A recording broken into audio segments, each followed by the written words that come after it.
असे पालक की ज्यांच्या अपेक्षा ज्या आहे की आपल्या मुलांकडून नेमक्या कोणत्या अपेक्षा आपण करतोय, त्याचा स्कोर नेमका किती आहे आणि आपलं बजेट नेमकं त्या पद्धतीने आहे का, तर याचा सुद्धा थोडक्यात विचार आपण या व्हिडिओमध्ये करूया। जर समजा व्हिडिओ इन्फॉर्मेशन देणारा वाटला सर्वात शेवटी तर लाईक करायला विसरू नका। बघा, आता जर आपण आज विचार केला, ऑगस्ट महिना आहे, 15 ऑगस्ट 2024 ही आजची डेट आहे आणि या डेटला नेमके रजिस्ट्रेशन जे सुरू आहे तर त्यामध्ये महत्वाचं की ऑल इंडिया कोटा म्हणजे मेडिकल काउन्सिलिंग कमिटी MCC चं रजिस्ट्रेशन सुरू आहे। MCC चं रजिस्ट्रेशन असं ऐकलेलं आहे सर आम्ही की बऱ्याच स्टेटमध्ये MBBS चा कट ऑफ जो आहे तर तो कमी येतो। जर आम्ही MCC चं रजिस्ट्रेशन केलं तर आमच्या 484 एवढ्या स्कोअरला MCC मधून MBBS OBC ला मागच्या वर्षी मिळालेलं आहे असं आम्ही ऐकलेलं आहे कोणत्या तरी एखाद्या व्हिडिओमध्ये। आता तसा व्हिडिओ आपल्या जिजाऊ अकॅडमीला कोणताही नाही, कारण मी जे पण व्हिडिओ बनवतोय तर ते विथ प्रूफ तुमच्या समोर देत असतो। तर त्यामुळं हे जे काय मागचे तुम्ही YouTubeचं जे काय तुमची हिस्ट्री असेल तुम्ही बघितली असेल, दुसऱ्या चॅनलवर बघितली असेल, एकतर तुम्ही चुकीचा व्हिडिओ बघितला किंवा त्या व्हिडिओमध्ये जी माहिती आहे तर ती माहिती व्यवस्थित तुमच्यापर्यंत पोहोचली नाही। ओके, आता बघा, आता सध्या MCC चं रजिस्ट्रेशन सुरू आहे। मग आता यामध्ये रजिस्ट्रेशन आपण करायला पाहिजे का, तर बघा, ऑल इंडिया कोटा MCC फक्त आपल्याला MBBS आणि BDS जर करायचं असेल, government college, central university, AIIMS, JIPMER, त्यानंतर डीम्ड युनिव्हर्सिटीज, तर या काउन्सिलिंगचा हा ऑल इंडिया कोटा आहे। तुम्हाला जर महाराष्ट्रामध्ये प्रायव्हेट MBBS कॉलेजमध्ये ऍडमिशन करायची, प्रायव्हेट BDS कॉलेजमध्ये ऍडमिशन करायची, फॉर एक्झाम्पल तुम्हाला BDS कॉलेज करायचं धुळ्याचं, तर यासाठी तुम्हाला MCC चं रजिस्ट्रेशन करायचं काम नसतं। MCC वर फक्त government college, government aided college याच्या 15% सीट्स येतील महाराष्ट्रातल्या, त्यानंतर एम्स, जिपमर आणि डीम्ड युनिव्हर्सिटीच्या सीट्स येतील। जर तुमचा स्कोअर चांगला असेल, तुम्ही जर सहज म्हणजे थोडक्यात तुम्हाला अलॉटमेंट होईल असं तुम्हाला वाटून राहिलं, तुमचा स्कोअर तुमच्या कॅटेगरीनुसार थोडा ऑल इंडिया रँक सुद्धा बेटर आहे, तुम्हाला महाराष्ट्रामधून सुद्धा कॉलेज मिळू शकतं असं वाटतंय, तर तुम्ही ऑल इंडिया MCC चं रजिस्ट्रेशन करा। कारण दरवर्षी जर का बघितलं तर MCC चा कट ऑफ खूप हाय असतो, त्या तुलनेनं महाराष्ट्राचा MBBS BDS चा कट ऑफ खूप कमी येतो। तर त्यामुळं तुम्हाला जर महाराष्ट्रामधून जर कॉलेज मिळतंय असं तुम्हाला फुल गॅरंटी आहे की आपल्याला महाराष्ट्रामधून कॉलेज मिळणारच आहे, अशाच वेळेस तुम्ही MCC चं काउन्सिलिंग जर केलं तर तो थोडा फायद्याचा विषय होऊ शकतो। आता दुसरा नेमका कोणी रजिस्ट्रेशन करावं MCC चं, डीम्ड कॉलेजमध्ये ऍडमिशन करायची, बजेट चांगलं आहे, बऱ्यापैकी आहे, जसं की समजा MBBS करायचं आहे, तुमचं fee structure 18 lakh, 19 lakh, 24 lakh per year पर्यंत तुमचं फीज पे करण्याची तयारी आहे MBBS साठी, तर तुम्ही डीम्ड कॉलेजसाठी फक्त क्वालिफाय मार्क्सवर सुद्धा रजिस्ट्रेशन करा। आज रजिस्ट्रेशन सुरू आहे, हे रजिस्ट्रेशन 20 तारखेपर्यंत चालणार, 16 तारखेपासून चॉईस फिलिंग करायचे आहेत आपल्याला। आता जर आपल्याला BDS करायचं असेल, 3.5 लाख, 4 लाख, 4.25 लाख पर इयरची जर तयारी असेल, 5 लाख पर इयरची तयारी असेल तर MCC चं रजिस्ट्रेशन तुम्ही करायला पाहिजे। पण मित्रांनो, तमिळनाडूमध्ये काही कॉलेजेस असे आहेत MBBS चे की ज्या ठिकाणी फीज मध्ये निगोशिएशन्स केलं जातं, पण अर्थात हे 100% काम करता असा विषय नाही।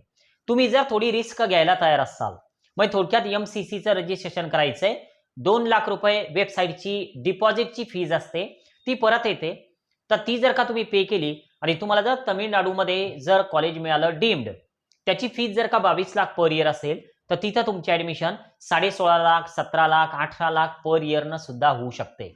पण हे निगोशिएशन्स 100% होतील तर याची गॅरंटी आम्ही या ठिकाणी घेत नाही, पण दरवर्षी या पद्धतीने ऍडमिशन होतात।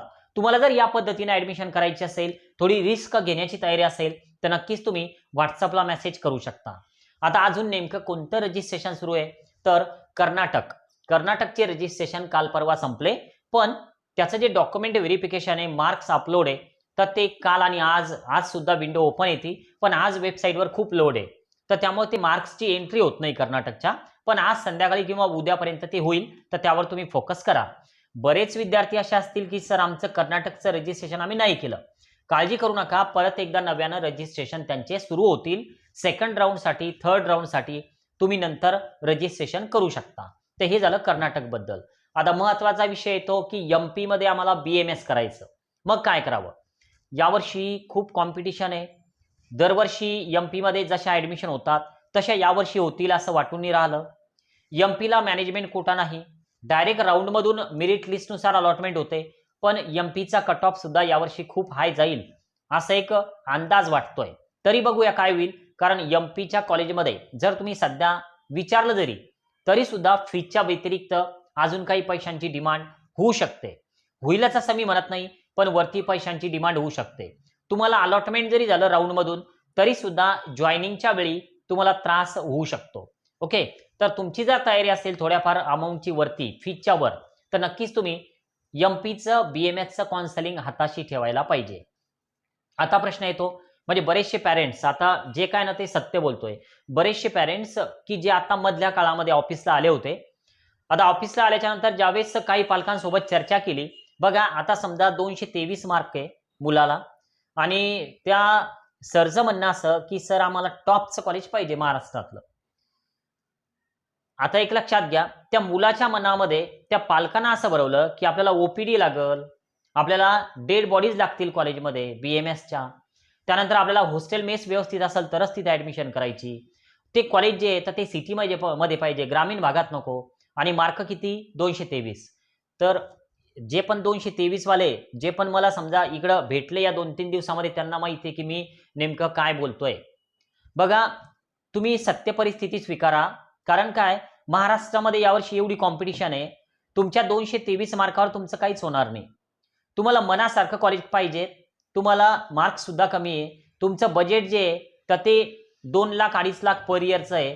मग 223 मार्काला 2 आणि 2.5 लाख मध्ये जर का सीट मिळाली असती, तर मग हे 350 वाले, 325 वाले, 400 मुलं जे वेटिंग करतायत, तर त्यांचं नेमकं काय होईल? म्हणजे ते मुलं 350 वाले मुलं तुमच्या 223 मार्कासाठी त्यांची सीट सोडून देतील असं तुम्हाला वाटतंय का? नक्की तुम्ही सुद्धा विचार करून कमेंट बॉक्समध्ये सांगा. आणि जर तुमच्या मनामध्ये जर का अशी परिस्थिती निर्माण होत असेल की नाही, आपल्याला 250 मार्क आहे आणि आपल्याला चांगलं टॉपचं कॉलेज पाहिजे महाराष्ट्रामध्ये, आपल्याला 350 मार्क आहे, 360 आहे, टॉपचं कॉलेज मिळालं तरच घेईल, नाही तर घेणार नाही, वर्ष माया जाणार आहे, कारण तुम्ही परिस्थिती स्वीकारून राहिले. जर समजा तुम्हाला 540 मार्क आहे, 543 मार्क आहे आणि तुम्ही म्हणताय की मला गव्हर्नमेंट MBBSच पाहिजे, मी OBC मध्ये, किंवा प्रायव्हेट MBBS टॉपचंच पाहिजे मला, तरच मी घेईल, शेवटच्या राऊंड पर्यंत जाईल. शेवटच्या राऊंड पर्यंत तुम्ही जा. कारण बरेच लोक जे येतात तर ते आमचं म्हणणं न ऐकून घेताना त्यांचंच म्हणणं सांगतात की सर आपण फर्स्ट राऊंडची चॉईस फिलिंग करू, सेकंड राऊंडचे करू, थर्ड राऊंडचे करू, फोर्थ राऊंडचे करू, मग सीट मिळेल फोर्थ राऊंडमध्ये. पण आता एक विचार करा, फोर्थ राऊंडमध्ये जर सीट असली तर मिळेल ना तुम्हाला. जर फोर्थ राऊंडमध्ये सीट जर वॅकंट नसतील तर मग तुमचं वर्ष वाया जाणार आहे. आणि त्यावेळेस जर मी त्यांना असं सांगितलं की वर्ष वाया जाऊ शकतं, तर ते लगेच नकार देतात, नाही सर असं नाही होणार, कारण नवीन कॉलेजेस येतील चौथ्या राऊंडला, तिथं सीट वॅकंट राहतील, आम्ही तिथं पोहोचू, तिथं ऍडमिशन घेऊ. ठीक आहे ना. मग जर समजा नवीन कॉलेजवाले तुमच्या घरी कॉल करून जर तुम्हाला बोलून घेत असतील तर नक्कीच तुम्ही तिथे जा आणि ऍडमिशन घ्या. कारण बाकीचे जे विद्यार्थी आहेत तर त्यावेळेस ते सगळे जे आहेत तर ते झोपलेल्या अवस्थेत राहतील, त्यांना काही माहिती नसेल. नवीन कॉलेज जे आलं तर ते फक्त ठराविक काही पालकांनाच माहिती पडेल, असा पण विषय आहे.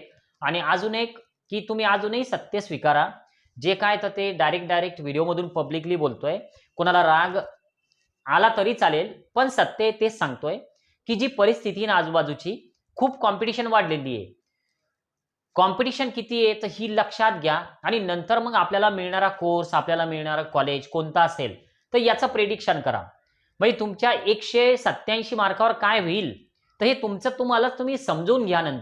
नेमकं तुम्ही जर 187 मार्काला जर का संभाजीनगरचं कॉलेज जर का म्हणताय, कसं मिळणार? आणि सर तुम्ही करून द्या, आम्ही कोण हे करून देणार आहे 187 मार्कावर संभाजीनगरचं कॉलेज BMSचं? बरं, आता तो विषय सोडा. डीम्ड युनिव्हर्सिटीमध्ये आता सर नागपूरचं कॉलेज आहे, वर्ध्याचं कॉलेज आहे आणि मला जे मार्क्स आहे तर ते 136 आहे, OBC मध्ये आम्ही, आणि आम्हाला नागपूर नाही तर मग वर्धाच मिळालं पाहिजे, दुसरं कोणतंच नको. आम्ही तुमची काउन्सिलिंग जॉईन पण केलेली आहे, पण काउन्सिलिंग जॉईन करताना कोण तुम्हाला असं नव्हतं सांगितलं की आम्ही 100% गॅरंटी घेतो म्हणून. कारण काउन्सिलिंग म्हणजे काय तर मार्गदर्शन असतं.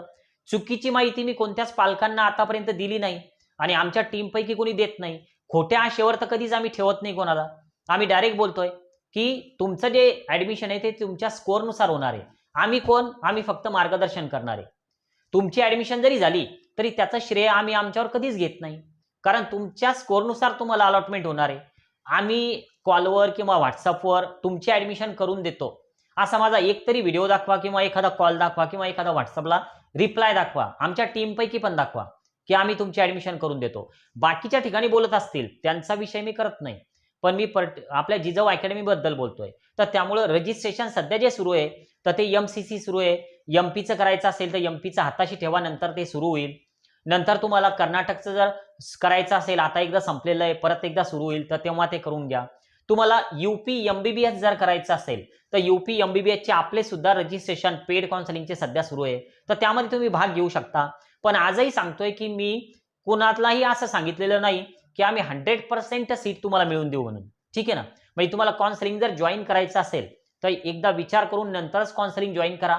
आतापर्यंत जे पण लोक जॉईन झालेले आहे तर त्यांना सुद्धा माहिती आहे की आपण फक्त काय करतोय की मार्गदर्शन 100% कोणतीही जे पण अपडेट आहे तर ते राहणार नाही आणि कोणतीही चूक होणार नाही, तर याची खात्री तर आम्ही प्रत्येक वेळी तुम्हाला देतच असतो. कारण काय, जर तुम्ही अपडेट राहिले व्हॉट्सअप ग्रुपवर, तुम्ही तुमचे प्रश्न जर पाठवत राहिले तर तुमची चूक होणारच नाही. फक्त थोडे तुम्ही अपडेट्स घेत चला आणि तुमचे अपडेट आम्हाला शेअर करत चला प्रश्नांच्या माध्यमातून. ओके, आज आपण थांबूया. बाय.